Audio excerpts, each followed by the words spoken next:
Let's see, Ben, if you have typed something in, just to make sure you post the message. Does not take long to do that.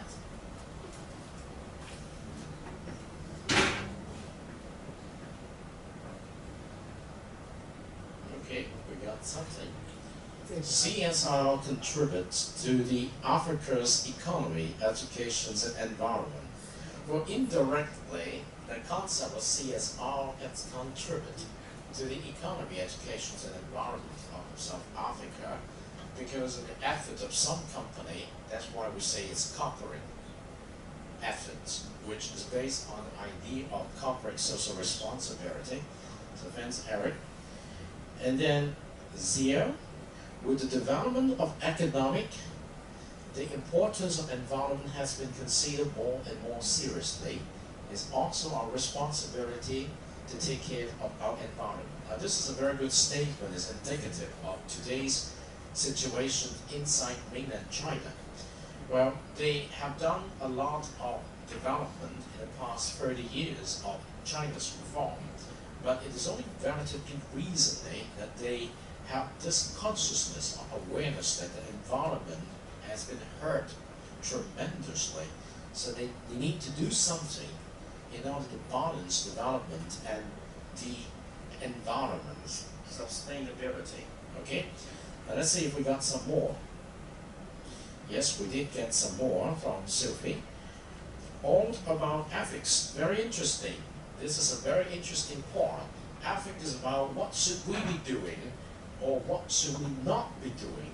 And corporate social responsibility emphasizes what we should be doing for the common good of the society, and what we should not be doing also for the common good of the society, the environment. So taking responsibility.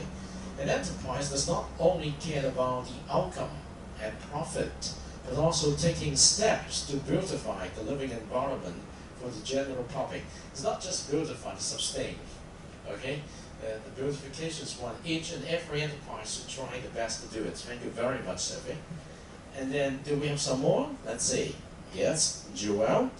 Corporate social responsibility is somewhat related to business firms or any form of corporate department offering service to society, and where it is required by law, they also use to apply a positive impact to the environment. Yes, they have a definitely positive impact to the environment. In Macau, yes, somehow if you are operating a gambling business here, with your resort type of hotel and casino, it is written as part of the law, a contract, that you need to do some kind of CSR.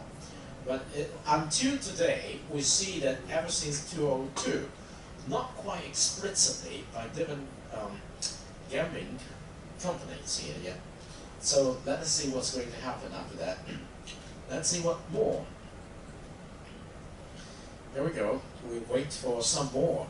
But in the meantime, let's also get back to giving you more ideas on corporate social responsibility from the perspective of a mini lecture.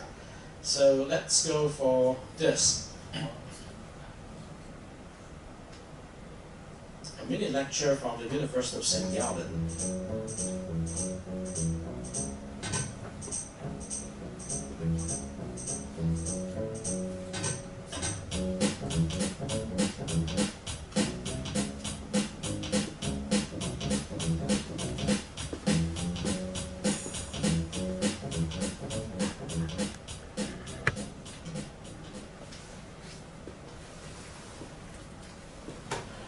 Mass layoffs and record profits at the same time, manager salaries, scarcity of natural resources, and imminent climate catastrophes, morally questionable advertising, child labor, corporate fraud, financial crisis, and the Occupy Wall Street movement. These are just a few examples you may have heard about under the topic of sustainability, business ethics, or corporate social responsibility.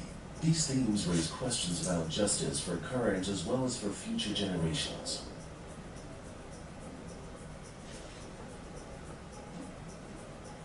We want to ask, corporate social responsibility, CSR for short, what is this?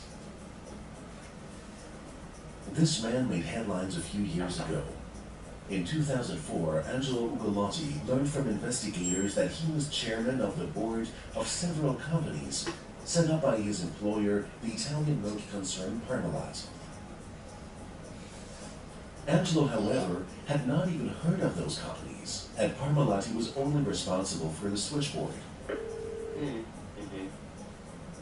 You can imagine how the story goes. Corporate fraud at its best. Bogus companies, cooking the books, bribery, accounts in the Cayman Islands. The whole works. The task of corporate social responsibility is to prevent these and other morally reprehensible practices which can weaken society, damage companies, and hurt employees.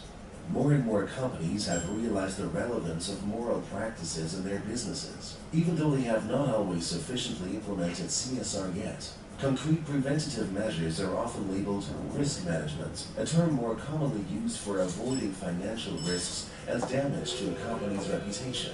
No one likes bad press, right? Thus, companies define clear rules, so-called compliance or value management systems. For example, you can accept a bottle of wine from the supplier, but you have to pass up a golfing trip to Hawaii.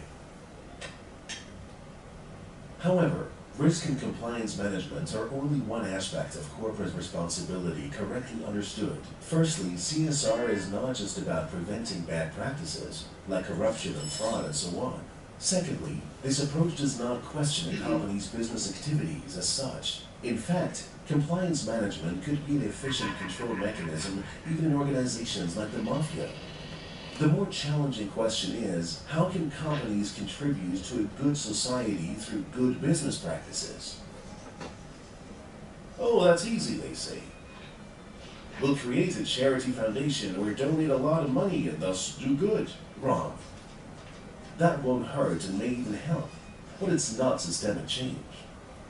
The important thing is, CSR is about how companies make profits, not about how they spend them.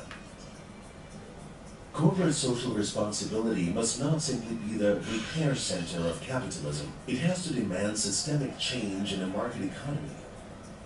This requires a new role for the key players in this game. Companies must become not only economic, but also moral actors. What's required and important is a stronger integrative perspective based on a system of deontological values and which is closely related to the company's core business. This means social and ecological criteria must be taken into consideration. For example, in the treatment of employees, organization of the production process, offered and produced products and services, and responsible business practices of suppliers, the so-called supply chain. By the way, virtuous managers or the honorable merchant alone will not suffice. We need employees of integrity at all levels of the company, but we also need organizational structures and clear rules.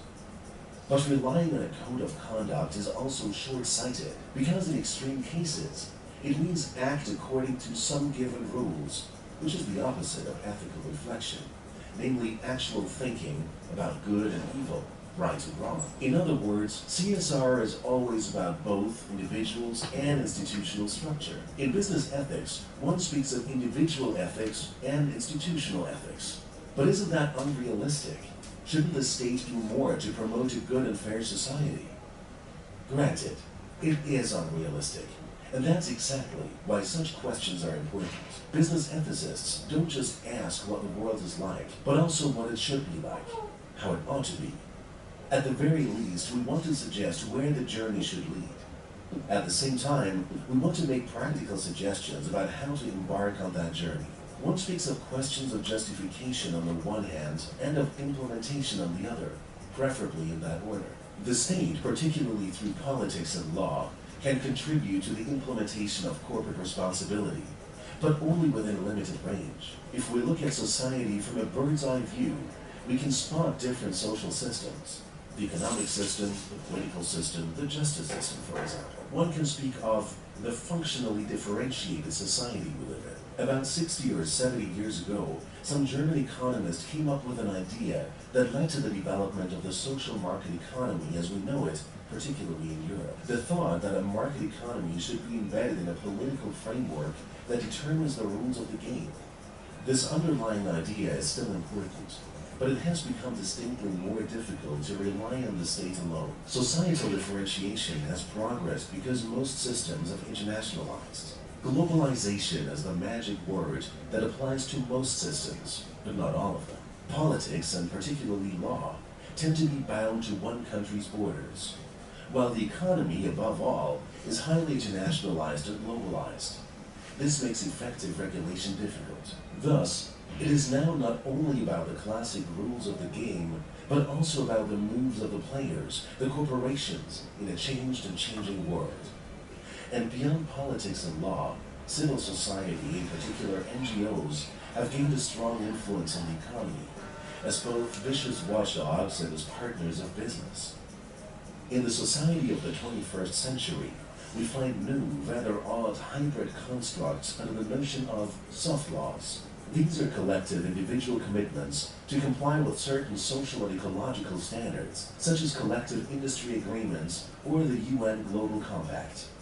So companies are supposed to operate responsibly. Is anything really happening? There is no clear answer to that question. The cynics say that CSR is like teenage sex. Everybody says they are doing it, but few actually are. And those who really do it rather badly. The truth is more nuanced, of course. In the area of corporate responsibility, there is also the good, the bad, and the really ugly. More and more companies deal with CSR and take the first steps towards responsible business practices. We can definitely observe a distinct effort, even though it is still a delicate little plant. And of course, there are still those who misconstrue CSR as a PR instrument and simply want to greenwash or bluewash their company. And unfortunately, there are still companies that don't give a damn about questions of corporate responsibility and which even trample on justice. Got all that? Let's sum it up. First, CSR stands for Corporate Social Responsibility. Second, CSR is based on the question of good business for a good society, today and tomorrow. Third, corporate social responsibility is not charity. It is about how companies earn their profits, not how they spend them. Fourth, it takes employees of integrity and appropriate organizational structures to realize CSR. It is a matter of individual and institutional ethics. Fifth, politics continue to play an important role. But in a globalized world, the effects of regulation can be limited. And thus, sixth, companies play an increasingly important role. Seventh, soft laws are new governance mechanisms based on companies' self-commitment. Finally, CSR has arrived in business practice. It is necessary to support these developments professionally, but also to provide critical perspectives with respect to them. Research on issues of corporate responsibility is still beginning, and future developments will be exciting to see. It is unclear whether a good and fair society can be created with the help of companies, but it can be created without them.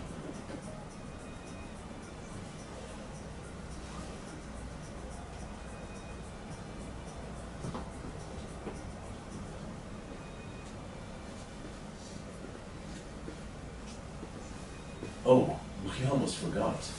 Besides corporate responsibility, there is also consumer responsibility. You can practice that the next time you go shopping. And there may be more from us on that topic.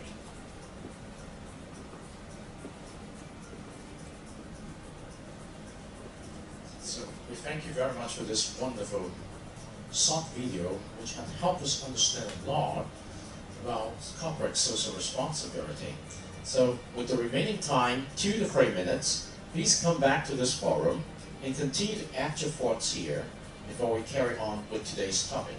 I want to give you 2 to 3 more minutes, up to 3:15, better say 3:13 is good enough, right? So I hope to see more of your responses here. And actually, I believe there are already more. Yes, as you can see that.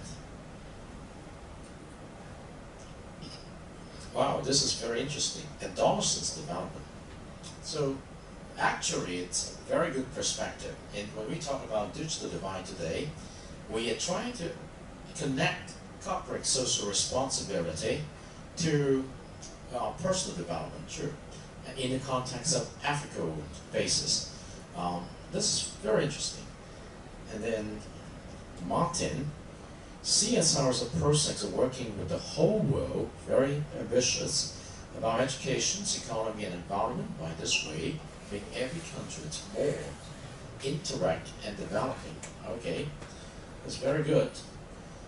Tony said, I think CSR is a double win situation. Companies that earn a profit should contribute to our society, like donating money to the needy or providing training programs for low-skilled labor. Very concise. On the other hand, those companies may also gain reputation from carrying out CSR. It's a very good statement, and it tells a very good story. Personal perspective is very clear.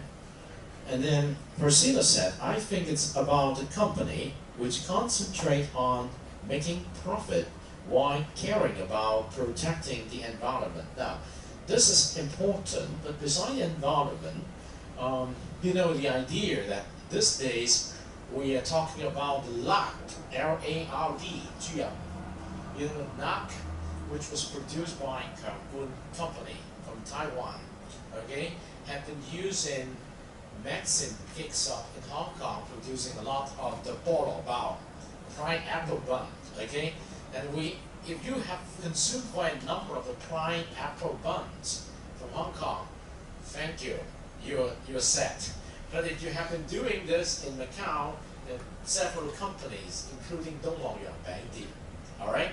So they have used part of this in the bakery, and although they declare that everything should be good, everyone will say something like this. But when we talk about corporate social responsibility, just this afternoon when I watched the news, I read the confessions of the CEO from Kangkun, going down this new guy in front of the reporter, and he bowed 3 times.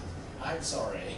And then he took all the oil produced by Kangkun and drained it, and saying that I can affirm you, these are safe. Now, at least they're trying to do some image making, but whether or not this is a good demonstration of CSR, you know that, okay? So you can tell a little bit more about this. But this is an incident that helped us to remind of further instances in the past 3 years. If you remember the name Hongjiakselo, all right? Do you remember that? That is the chemical they add to the fish swimming in the pond, making their skin shine better, so they look much more fresh. But this kind of liquid actually add a lot of chemical which can induce to cancerous cells in human body. And then you heard about the key term Samjui-Qinghua, right? In the milk powder for the babies. They produce milk powder with that kind of chemical, believing that they're adding protein to help the baby grow better. But actually they're taking away all the nutrients from the milk powder and adding all this kind of chemicals, which is going to hurt the kidneys of the growing baby, and babies died inside mainland China because of that. Example of corporate social responsibility. So it's not just the environment. Okay, I think some companies will not take responsibility of any of these. You're right, I've just given you an example because it will increase the company's expenses. But CSR means you're going to earn money by operating your business in the regions, in the country. And when you try to run a business, there got to be costs, expenses. But are you doing this for the common good, or are you just maximizing the profit by using rubbish as the basis of your productions and make less profit? So I think it's important to set up the law. I think it's important to set up the law, actually. But we're talking about corporate social responsibility.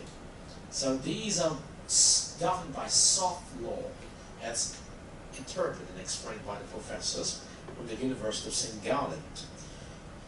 Okay, let's see.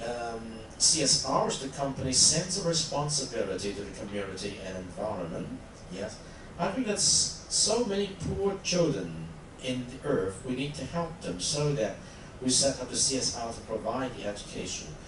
Well, I think CSR is the concept that has to be that has to gain the buy-in from living company that I'm operating my business here, so I'm doing a good thing for me to earn a lot of money. So I want to do something as a company to pay back to the society in a positive way, although I'm taking a lot of profits from it. So CSR is that each people also have responsibility to contribute to society, or not, but we must think economic or society, which is more important, with responsibility to protect the earth and society and each people. But I think economic and society are the two equally important things.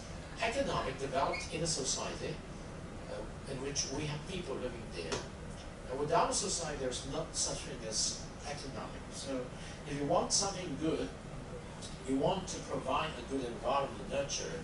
In Chinese we say, 又要馬兒好，又要馬兒不吃草. Do you understand the meaning of that? You want the horses to be nurtured, strong, but you also want not to give the horses food to eat. Okay? So how can you do it? Well, 150 years ago in San Francisco, almost 200 years ago also in Canada, a lot of the Chinese people, because of the country's poor economic development, they do not have enough to eat. So they're willing to go abroad to the United States and to Canada to work for those companies they recruited in China. And it happens that they are all Shanghai by the Jute. And over there, they work very hard. They do not have enough to eat. They don't have much salary, wages. So if you go to Canada, go to those villages, now their descendants are living in a well-off line. They always bring you back to the days when their grandfather worked so hard for those companies, paving the rails, and also doing the gold digging in San Francisco. Well, that's the idea. Those people were Shanghai. That means they're supposed to die over there at the end of the manpower. They're exploited by people. Now, when we talk about corporate social responsibility today, we also have that in mind. We are not going to do exploitations, or not.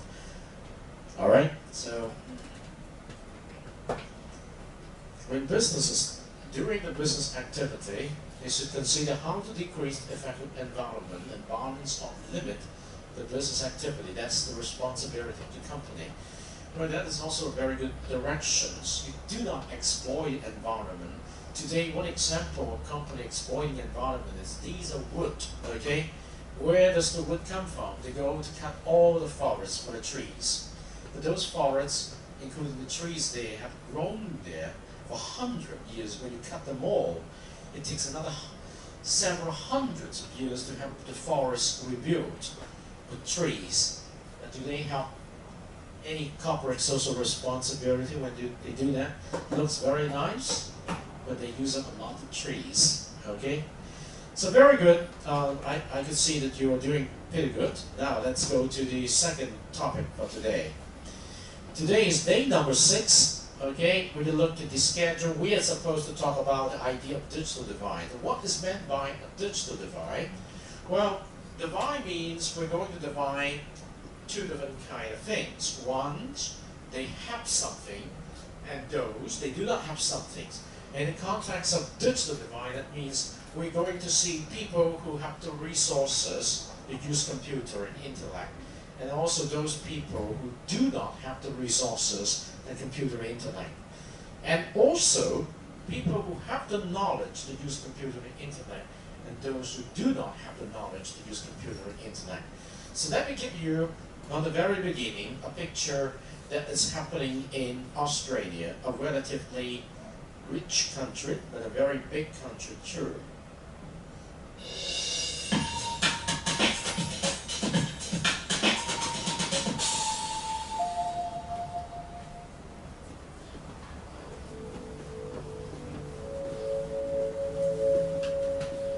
The digital divide is more about people that have access to computers and internet-related technologies as opposed to the people that don't. You know, contracts are probably the greatest problem that seniors find.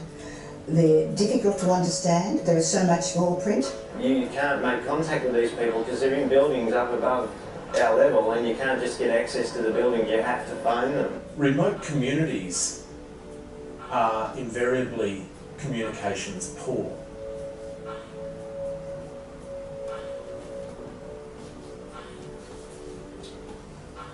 There are no banks in remote communities, there are no post offices, there aren't shopping centres. There's not all of these things that we take for granted in cities or towns. If you think about a lot of services like banking, telecommunications, other industries are all really going more high-tech and basing themselves entirely on the internet. And there could be for banking systems now that's coming to actually see someone is going to cost you money.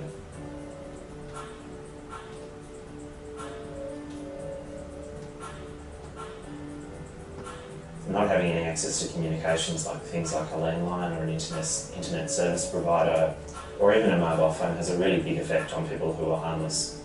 So often a mobile can be the only form of communication that people have with their family.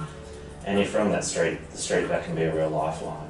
The thing I miss the most is having that contact once a week or, a couple of times a week with my older brother. We were able to use the chat program and send photos of, my new cousins and my new nephews and nieces and stuff.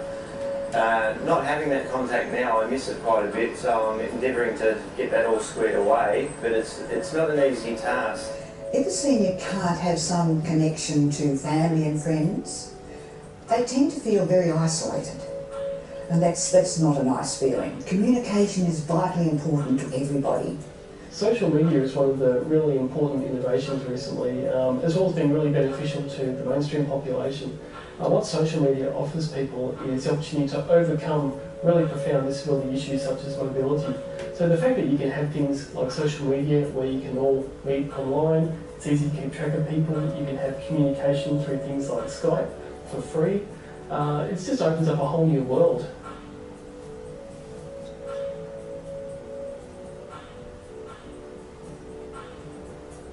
Invariably, the services that are put in are controlled by non-Indigenous people, and it relies on their goodwill to basically provide access to Indigenous people to use them. Because computers and the internet are such visual in nature, because they do depend so much on the ability to easily interact with the interface, people with disabilities can find that particularly challenging. There's about 4 million Australians with some form of permanent disability, about 20%. So we're talking about quite a lot of people, and this is one of the things that's a bit surprising why web accessibility is such a big issue, because ultimately when people put things on the web, put things on the internet, they really want the population to experience their hard work or maybe their product. And to think that 1 in 5 Australians may be disadvantaged in getting access to that's a lot of people.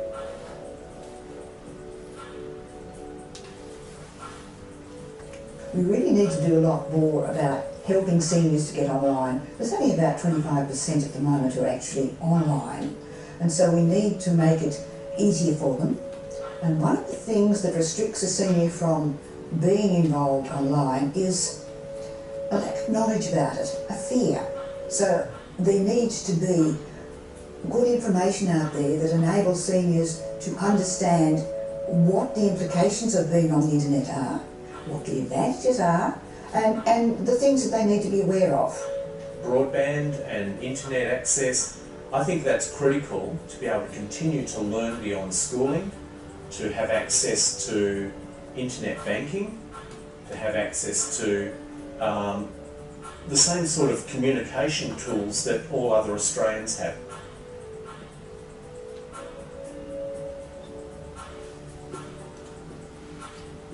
Just the day-to-day of the things that we take for granted, like things like internet banking, or for someone who's homeless dealing with housing or dealing with Centrelink. There is a high uptake, but the cost is prohibitive. It becomes a major expense out of for people on very low income. I think telecommunications providers and banking institutions need to also provide their end of the bargain by making sure that these devices can be used by people with disabilities. Taking those little things for granted, they are a big thing in well, in the homeless sector, the contact, it's a very important thing. So communication is just a lifeline.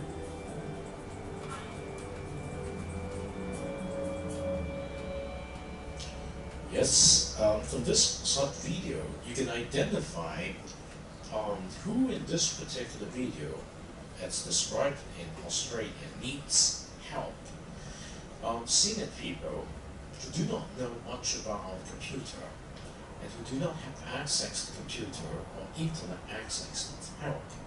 People who lived in faraway areas, very far away from cities and towns, do not even have basic communications facilities like a landline. Well, I think situations like this happen also in China too. So what can we do to help? Suggested by the video, the government need to put into some policies to inform the companies that they need to do something to ensure that every person is living in the regions will have access to those facilities. Now, these could be put into the context of corporate social responsibility. All of the company understand that it's going to be too expensive to put a lot of expensive equipment there in order to provide access to just a few people there. So in terms of profit making, it's not worth it. But in terms of corporate social responsibility, this is what they need to do. Although it might not be required by law, but it could be required by soft law. Okay, imagine CTM today is the only company in Macau to offer landline service, although it is not, because we have another company is going to be operating in a couple of months. But CTM is still the company, the only company in Macau providing internet access to a lot of homes. So compared to the many operators in Hong Kong, we are paying very high fares in obtaining internet access, and sometimes it's unreasonably high. So in terms of corporate social responsibility, we might ask CTM to think about this. But they will say that, sure, we do a lot of good things for a lot of good other activities, but in the context of profit making, well, let's talk about this, okay? So now let me go back to one very important thing. Instead of talking about the corporate social responsibility, what about you and I as an individual? If you have the heart to bridge the digital divide gap for people who have need in the society, what can you do? Well, we can come together and everybody take $1,000 and we put together several $1,000, buy some computer and donate a computer to one or two family who are in need. But that is only one or two family who are in need. But can we help the others? Often enough, not strong enough. But we have expertise, we have knowledge, and they have knowledge, or they may not have the necessary knowledge. You can donate or offer your knowledge free of charge to many people who do not have the expertise, and you can do something. Now, in this particular video called Surface Learning Experience, produced by the Hong Kong Polytechnic University, they introduce a project called Surface Learning to bridge the digital divide gap to help children in Cambodia who do not have the resources to pick up knowledge of the internet and then use the internet as the basis to learn more.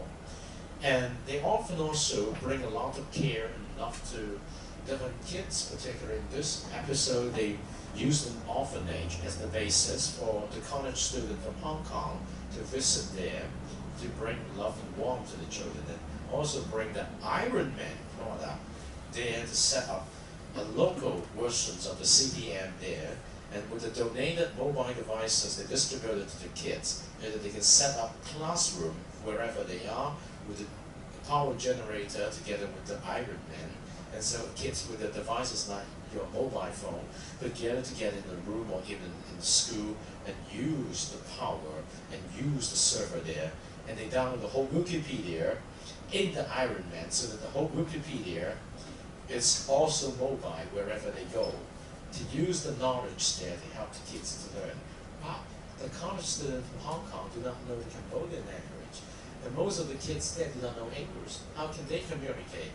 They communicate by engaging in a fun-based activity using devices to play games. It's a very interesting project. And as a conclusions for today's, I would like you to watch some of the other documentary, particularly this one, when you're at home, so that you know some ideas about the digital divide. And at the end of that, come back here and go to this link, okay, the forum, so that you can put forth some of your thoughts here on digital divide, okay, digital divide, okay. So that we have another very good evidence of your classroom and also upon participations, putting forth your thoughts. Now, allow me to take a break from today's class, as I promised many of the students here. I'm going to help you to review what you need to do by next week, because next week is the 4th week of the semester. And based on the schedule here, you are supposed to do submission of something, okay? Submissions of the first learning contracts artifacts. Now, throughout next week, starting from September the 14th through September 20th, you are allowed to do the submissions of the artifacts for learning contract number 1. You will see the specific LC01 submission link set up by the Saturday, and individually for each item you need to submit, you must submit it individually. Do not rely on your learning partner to submit it. You have to do it on your own as a said individual student for all the items there. So what are the items you need to work out? When you click on this link, you can see that here it said Learning Contract 001. The learning contract covers material for week 1, week 2, week 3, week 4. You can use all of this. But when you submit your work, you need to submit the online journal. From each peer member, select from one of the 4 journals for week 1, week 2, week 3, week 4. That means at the end of each week, you are supposed to have finished a journal for that week. And what should be included in the journal for that week? If you look at the reading list, okay, if you look at the reading list, for example, if you look at the reading list,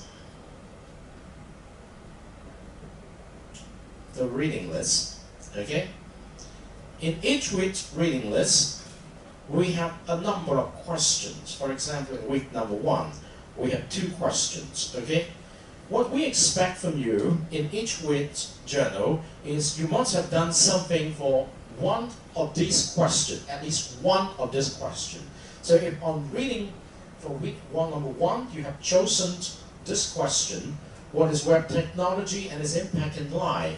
You need to choose at least one information item here, not all, one, as the basis to do your notes taking.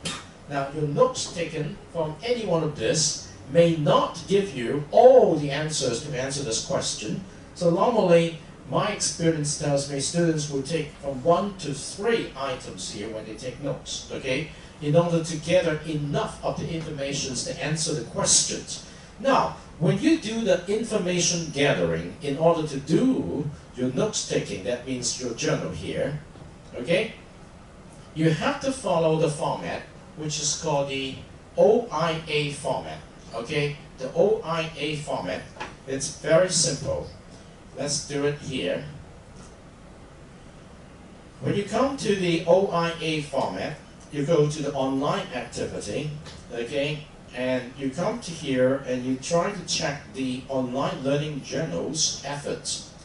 When you come to this online learning journal efforts, the clear guidelines it, you must look over your selected information item and discover enough of the information. This is a copy and paste process into your observations. Normally, you copy main points from the reading list and you copy it and paste it under observations. Definitely under observation, you have a number of bulletin points. So you copy it point by point.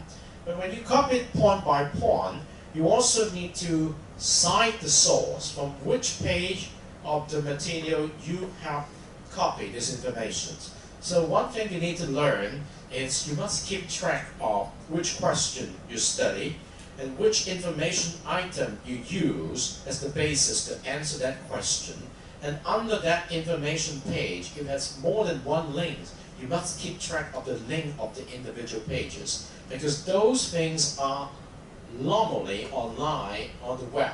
So you can always keep track of the link, okay?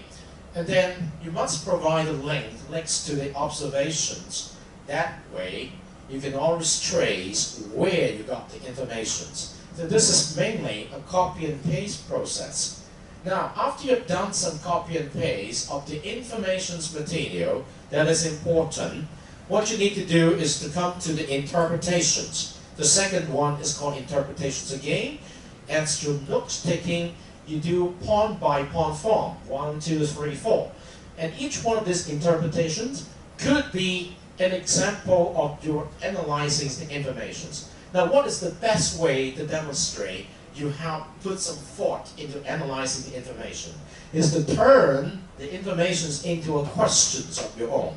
So basically what I'm looking for is, do you have questions on this particular section which will ask you to look into the information you gather to further explore it.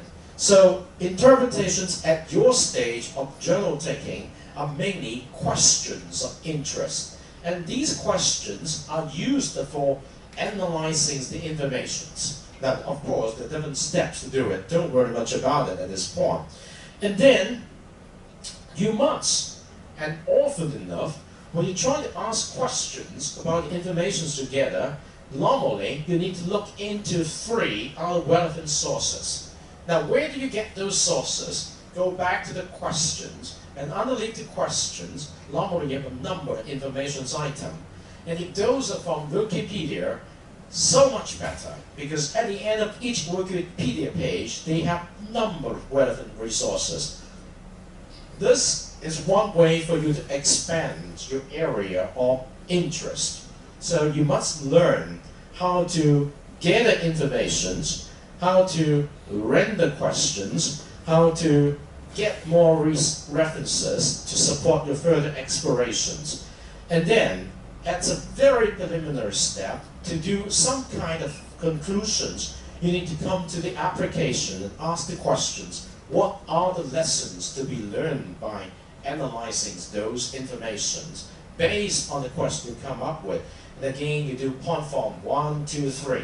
Normally, this is a process of integration, just like a reporter who knows nothing about anything, but when the reporter, with his pen and pad, comes into a scene of accident of anything interesting, the reporter is going to gather news by creating a story of how to put things together.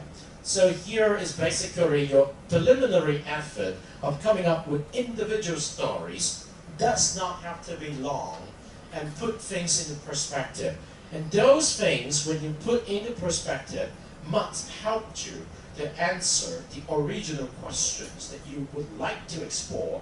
For example, what is the impact into our life for the web technology? Okay?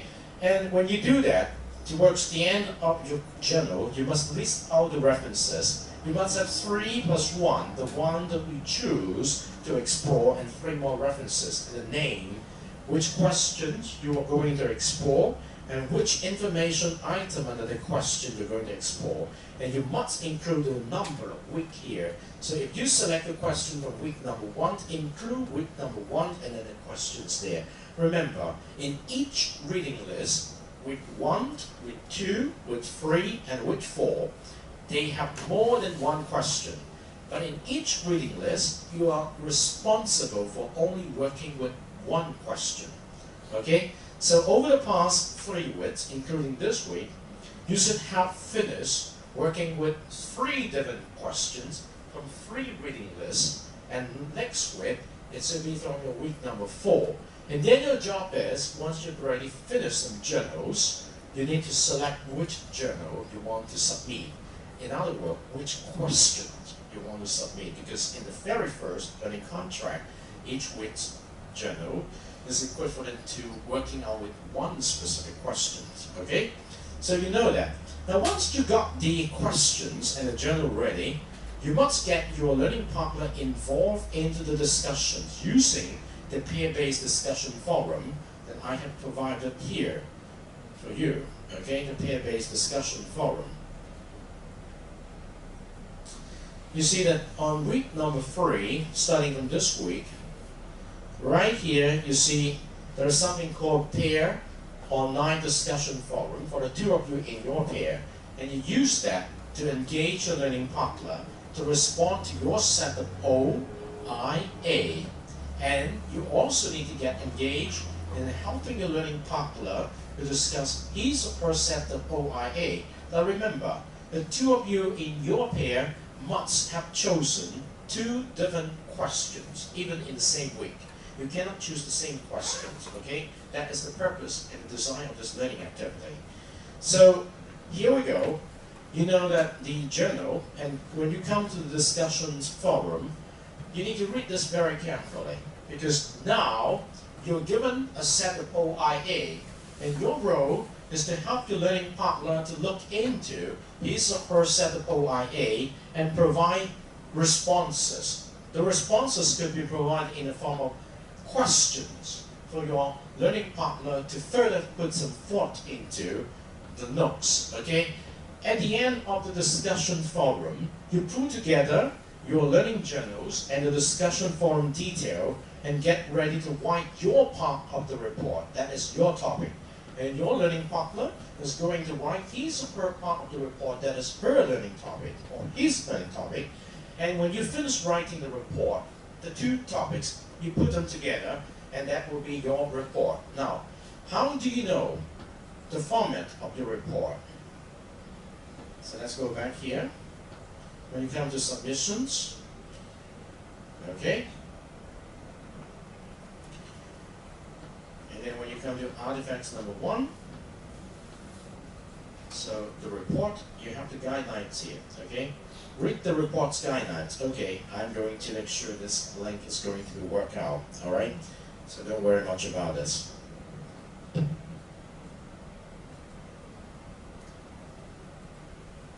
me just go back to the spring semesters first. I'm going to fix that, don't worry much about this. It should have been fixed, but anyway.